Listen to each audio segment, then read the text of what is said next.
Hilton, and I am the 18th Headmaster of Linden Institute. This is my 12th year here. I'm very happy to see you here because I found, in my experience, there's no more certain predictor of a student's success than the parents' involvement. So the fact that you care enough about your child to be here this evening speaks volumes, and it really is an indication that your child's chances of succeeding are much higher than they would be without your support. So everything I've read, even when I was taking my doctoral program at Penn, they emphasized the fact that sitcoms and songs on iTunes or whatever, nothing is as influential as parental support. So I'm really happy to see you here. I've got one or two things I want to say before I get to the business at hand. I first want to thank Mr. Nolan and his musicians for playing this evening. I think you can see, well, I knew that jazz was back. I didn't know that heavy metal was back at LI also. They did a wonderful job, and thank you, maestro and musicians.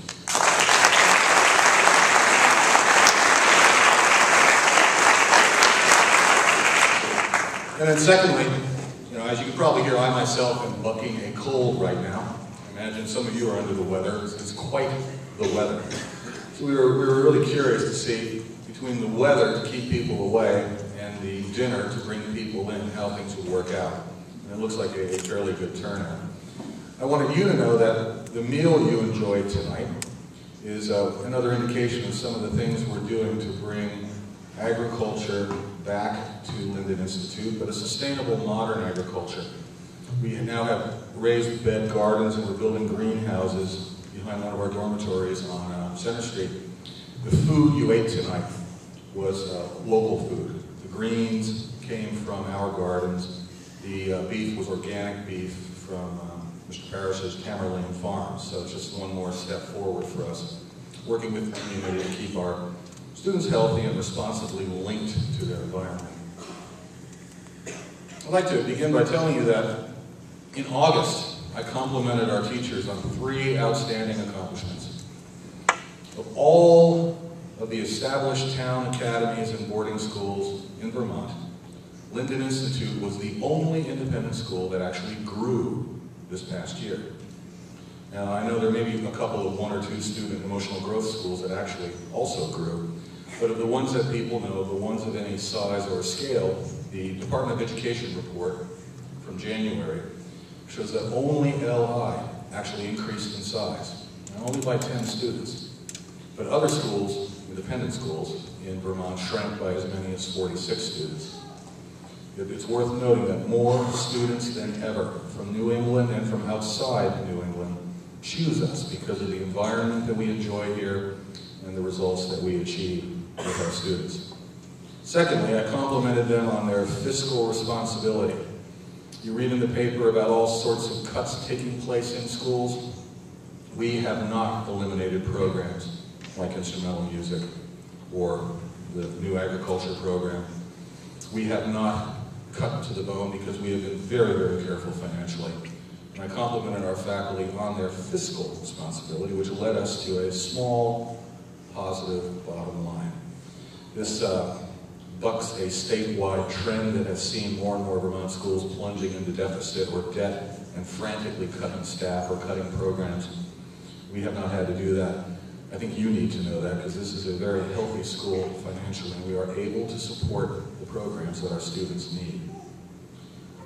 The last and most important cause for celebration is a sustained rise in our students' aspirations. Last year, we counted 116 students, almost 90% of the graduating class, who plan to continue their educations after graduation. That number increased by 117 this past graduation. And some additional students, about 8, intend to go on after military service, travel, or other gap year activities. That is hugely significant. We have seen the percentage of our students going on to college triple since 2001. And when you think about what our students in any field, even the technical fields, need to succeed, this is profoundly important to their futures. I want to emphasize to you that this statistic does not mean that we are diminishing technical education here. In fact, last year, 407 students That's 2 out of every 3 students at LI took at least a single period tech course, and a record number, 87, were enrolled in the multi-period. I think one of the things you're finding is that most of our tech students know they need at least the equivalent of an associate's degree after Linden Institute in order to get where they want to go professionally. But I think you'll also find that our students who've been planning on college from day one see the advantage of having a practical dimension to what they do. They have the academic theory, but they also have the technical practice. That too is a very healthy phenomenon. And I'm just so happy for our students that they're enjoying that kind of success. If you wanted a report card on a school's effectiveness, those 3 facts that I've just described to you are a very good start. I was complimenting our faculty because our students' successes are our teachers' successes. Those of you who watch national network news at night may have seen last night's stories on teacher talent as the secret to student success. Well, that's not news on this campus. We conduct national searches for almost every position that opens up at LI, and we definitely conduct national searches for all full-time teaching positions. Sometimes, the best candidates come from away. Our new librarian, Katie Matheson, for example, comes to us from Bishop School in La Jolla, California. Other times, the best candidates are found closer to home, like our new science teacher, John McKinnon, who has earned the respect and admiration of students and faculty at a high school in Barrie before joining us. In their words, when they described him, they said, "This guy's a rock star. We hate to lose him. We're very happy to have him." When you review our teachers' resumes and transcripts in the files in my office, you see many who graduated cum laude, magna cum laude, or summa cum laude from college. You see many who are continuing their work as students in master's programs, doctoral programs, or professional development, like the Grant Lincoln's Understanding by Design workshops that several of our teachers recently attended, and that several more will attend soon. You learned that one of our teachers recently won a Fulbright to represent the U.S. and Japan, that another taught in Asia for 5 years, that another was featured on the National Art Magazine's cover. You learned that some of our teachers own their own businesses, that others are college instructors as well as high school teachers, that one won awards in the classics at Oberlin, while another has published 5 books with HarperCollins. At least 2 have been class presidents in prep school or in college. Others have won awards in welding and in other technical fields, because we know, as we seek talent to teach our students, we know that excellence is not limited to the classroom or to the stage. I could talk about this all night, but that would, of course, cut into the time that you have to spend with these remarkable men and women this evening. I really want to emphasize only one clear idea this evening. National news networks last night were broadcasting the discovery that the secret to other nations' success was the quality of the teachers, whom they recruited, developed, rewarded, and retained. Not class size, not daily schedule, not teacher compensation, not the academic year calendar. Now, we're taking good care of these issues, of course. There are continual debates about the effectiveness of some of the improvements we've made. But we really know that the secret to other nations' academic success is no secret to us. Giving your children the chance to work closely with talented, well-educated men and women, distinguished in their professional fields, gives your children their best chance for success in school, in college, in careers, and in life itself, as our written mission directs us to. You're going to hear much, I think, in the year ahead about the McKinsey report on improving teacher quality in the months ahead. It's as if America had just discovered this fact. But tonight you're already out of school. That, and I quote from McKinsey, our school realizes the ideal of a strategic or systematic approach to nurturing teacher talent, to attract, develop, reward, or retain outstanding professional teaching talent on a consistent basis. There's not much debate anymore about the importance of this. Even Louis Malfaro, the AFT, agrees that the single factor that affects students' success in schools the most is the quality of the teachers. When you're taking graduate courses in education, you're told about all sorts of programs and formulas, and at times it leaves out the human dimension, but I'm really very relieved and happy to see that we are being proven right now by the recent research. Now, our purpose tonight is not to conduct lengthy analyses of individual student performance. You're going to find this year that our teachers are very accessible in person, by phone, or by email. We're developing a new online portal.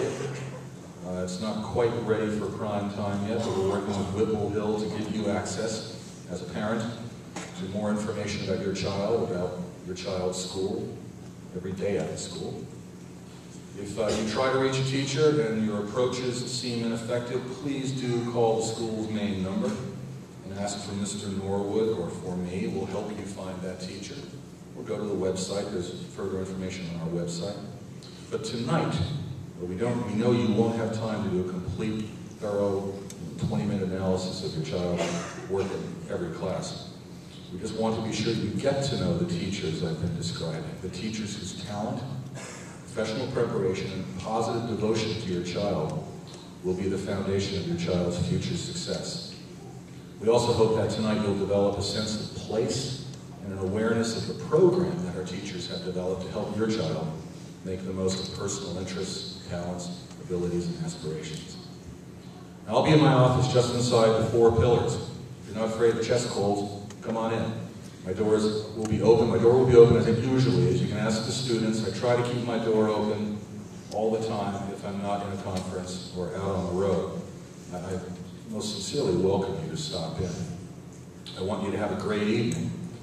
As I said before, your presence here tonight is probably the best indicator of your child's prospects for success. When parents partner with teachers, almost anything is possible. I want you to know that if you do not bring your child, we have, thanks to Student Council, an Adopt a Child program. And so they're going to be stationed throughout the hallways to make sure that any parents who get hopelessly lost are retrieved by them and guided properly to their children's classrooms. You can also get additional schedules of your child's courses of study in the main office, the academic office rather. You go up into the main hallway.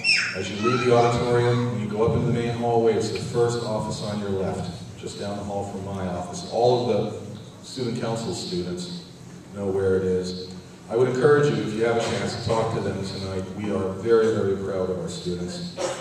They know, it probably really messes up their schedules, but I take every opportunity to introduce them to trustees, corporators, parents, anyone who comes along. Because in the end, what we are about is our students. And if you really want to see what makes the work we do worth doing, just look at the people for whom we do that work. So, if you get lost, see someone in the room, sure, they'll help you. If you want to borrow one of them, if your child's not here, that's one of the reasons they're here. If you need the paperwork, stop by the academic office. If you want to talk about anything else, I will be in my office. So thank you very, very much for being here. I look forward to talking with you tonight. Have a great time.